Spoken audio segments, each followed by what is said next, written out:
Good evening childrens, welcome again in my YouTube channel Gurukul learning academy. बच्चों, आज की हमारी हिंदी कहानी है हरी की उलझन। जब हम सब गर्मी से बेहाल हो जाते हैं तब कहीं जाकर बरसात शुरू होती है। जब आसमान काले बादलों से घिर जाए और बिजली चमकने लगे तो समझना कि बरसात शुरू होने वाली है। हरी एक किसान था। सुबह जब उसकी आंखें खुली तो उसने सोचा, अब तो पानी बरसना ही चाहिए। सूरज निकल रहा था, आग की तरह लाल रंग का। हरी ने आसमान की ओर देखा, उसमें एक भी बादल नहीं था। हरी कड़ी मेहनत करता था, इसलिए उसके खेतों में अच्छी फसल होती थी। वह कभी आराम नहीं करता था, हर वक्त काम में जुटा रहता। इस साल गर्मी समाप्त होने के बाद भी पानी नहीं बरसा।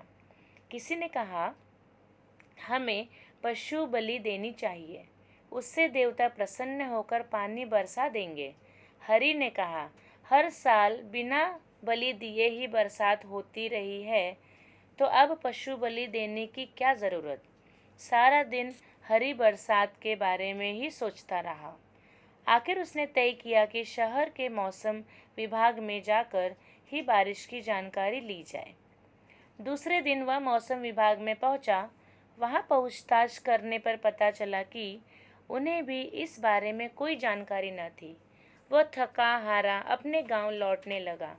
कुछ दूर पहुंचने पर उसे एक बड़ा सा पेड़ नजर आया। जैसे ही वह पेड़ की ठंडी छांव में जाकर बैठा, उसने देखा कि एक बूढ़ी औरत भी वहां बैठी हुई थी। उसके शरीर पर झुर्रियां और आंखों में चमक थी। हरि खुद से बड़बड़ा रहा था, मैंने ऐसा क्या किया जो यह फल मिला मुझे।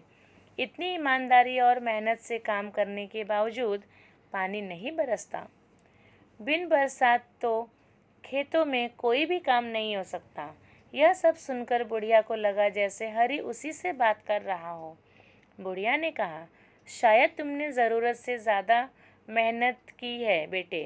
हरि, ज़रूरत से ज़्यादा मेहनत? मैंने तो केवल वही काम किया है जो हर मेहनती करता है। 6 वर्षों में ऐसा शायद पहली बार हुआ कि मैंने न खेत जोता और न कुछ बोया। यह सुनकर बुढ़िया ने कहा, यही तो मैं तुम्हें समझाना चाहती हूँ बेटा। यह जमीन हजारों साल से काम कर रही है। मिट्टी, जमीन, सारी पृथ्वी काम कर रही है। उसे भी तो कभी थोड़ा आराम करने दो। हरि ने कहा, आराम? धरती को आराम करने दूं? मुझे यह बात कुछ समझ में नहीं आ रही है। हाँ बेटा, यह बात समझना थोड़ा मुश्किल है, किंतु यह बात सच में है कि यह पृथ्वी मुझसे कहीं ज़्यादा बूढ़ी है। जब बरसात नहीं होती तो तुम निराश हो जाते हो, लेकिन उस वक्त धरती आराम कर सकती है। उसे कोई छेड़ता नहीं। जाओ, अब घर जाओ। इतना कहकर वह उठ खड़ी हुई और चली गई। हरि भी उठा और अपने घर की ओर चल पड़ा। जाते जाते बुढ़िया की बात सोच रहा था। अचानक उसने अपने शरीर पर ठंडी हवा महसूस की और उसके गाल पर पानी की एक छोटी सी बूंद गिरी।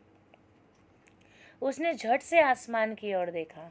काले बादल घिर रहे थे और अंधेरा फैलता जा रहा था। कहीं से मिट्टी की सौंधी खुशबू आने लगी। हरि ने एक